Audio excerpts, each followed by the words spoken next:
What's going on, guys? Welcome to another episode of View for the Rising of the Shield Hero, Season 4. This is episode 3. Episode 3. With me, as always, I have Blue Spade.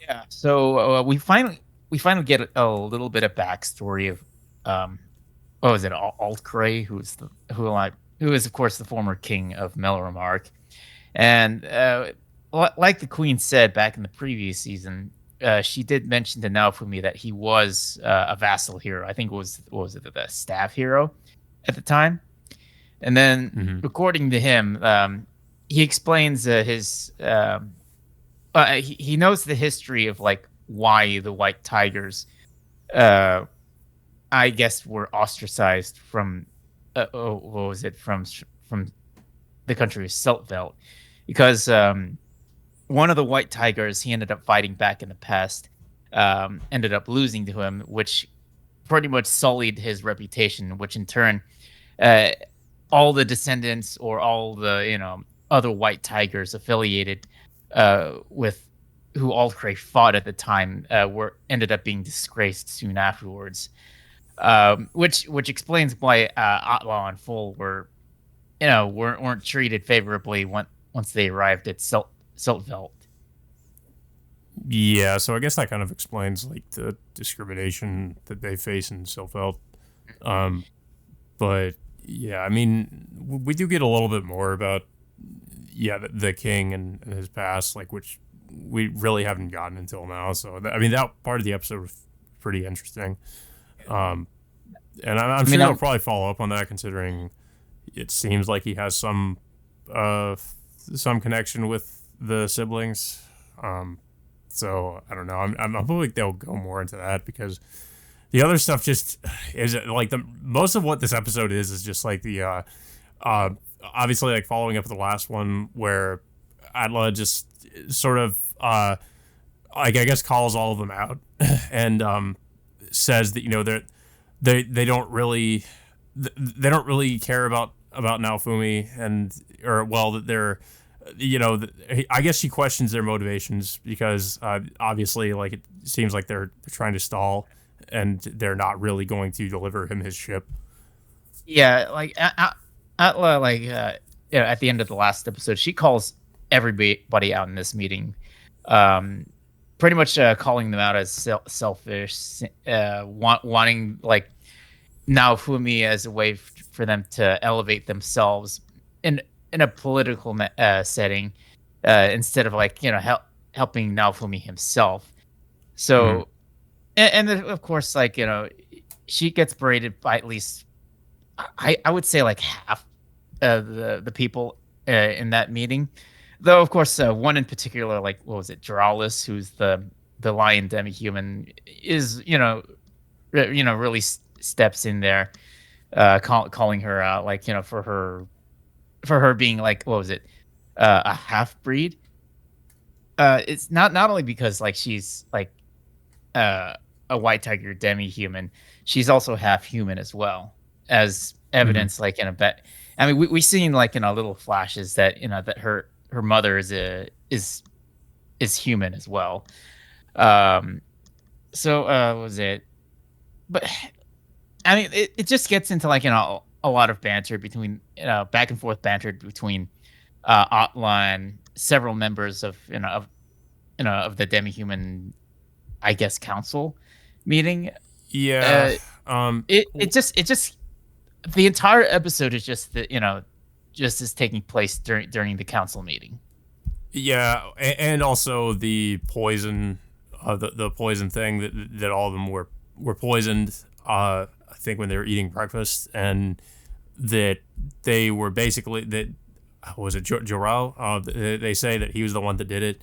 Um, but that he pretty much asked, do you have any proof or anything you can use it to prove that I did that? And apparently they have some eyewitness that saw him do it, that saw him poison the food, which was the chef.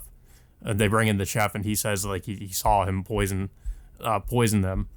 Uh, I don't think he or said he was told. The chef actually was the one who put the poison in the food, but he was oh just. yeah, But according to him, he was instructed by Duralis, but not him directly. So it still doesn't really connect Duralos as being the culprit, for poisoning people in the council. Right. So yeah, I mean, I guess it's still up in the air who actually poisoned them, or why they did it. Yeah, I mean, it still gets to the point where, um, I mean, Outlaw really wants to help Naofumi, take a boat to Kyutenlo, but I guess it gets to the point where, well, I guess I forgot who challenged first. Well, It's like she, so after I think this is after they accuse Joral of being the one, or being responsible for poisoning them. He starts to question, I guess, Naofumi's legitimacy as the shield hero, and he says that he could, I guess he implies that he could potentially like be an imposter. And his reasoning for this is that he wasn't summoned when he was summoned to the other world. He wasn't summoned to Siltfeld. Instead, he was summoned to the kingdom of Melremark, and he is wondering like why he was summoned there and not to Siltfeld. And Atla tries to defend him by saying like that that was so that he could work with all the other three heroes, which I thought was funny because that's really not what happened at all, because they really didn't work together for quite a while. I mean, they kind of still aren't, because they're still like back in his village and they're not really directly working together, at least. it was like this is if people remembered watching, I think it was back during the first season, is because Alt Grey took it upon himself to summon all the heroes for himself, rather than allowing other countries like Siltfeld to summon that said shield hero, and then Melormark summons one hero, and then maybe a couple other countries summon like the remaining ones. But it's just kind of funny they didn't really uh, get to that. So instead, I think what was it? Altla challenges Juralas to a duel under certain conditions. Is that if she wins, then they have to prepare a boat for Naofumi, uh, for him to go to Kutenlo. And I think another thing like regarding the White Tigers, um, I guess helping regain their reputation back. While Duralis's condition is that they completely what was it? Completely ban the White Tigers from being like part of the demi-human society, and then instead like having the his kind, the lion demi-humans be a part of the head of the council. And then I think have Naofumi work under him of sorts. I forgot the whole details. It was just a lot of details going on about that. But Well, I think like because like he himself, I guess, isn't going to be the one who's going to duel Atla. It's this like Minotaur demi human, or this Minotaur person. yeah, it's a Minotaur. Yeah, and basically like I guess like one of his other conditions was that he would Naofumi, I think, would have to marry his daughter. And then it just kind of leads to a comedic scene where Naofumi's like, you need to win the duel, Adla, or because he obviously doesn't want to do that.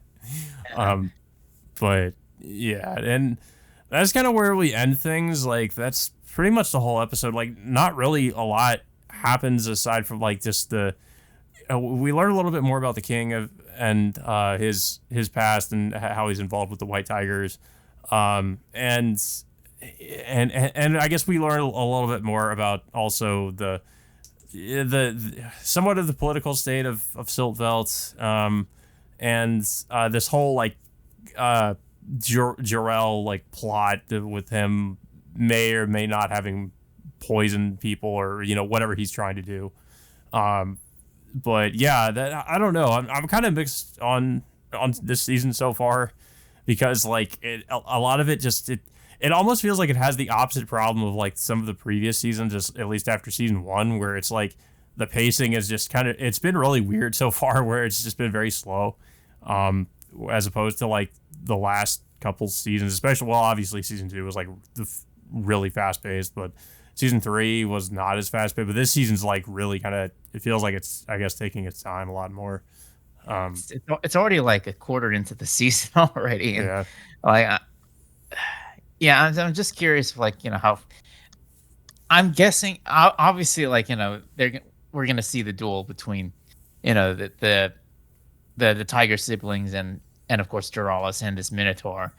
Um, but yeah, in terms of like it's so far this season, it's a very slow build up. Like there's just no action, just a lot of dialogue, and world building for what was it for Siltveld, which we haven't seen up until 4 seasons later. So, Hmm. but yeah, I mean,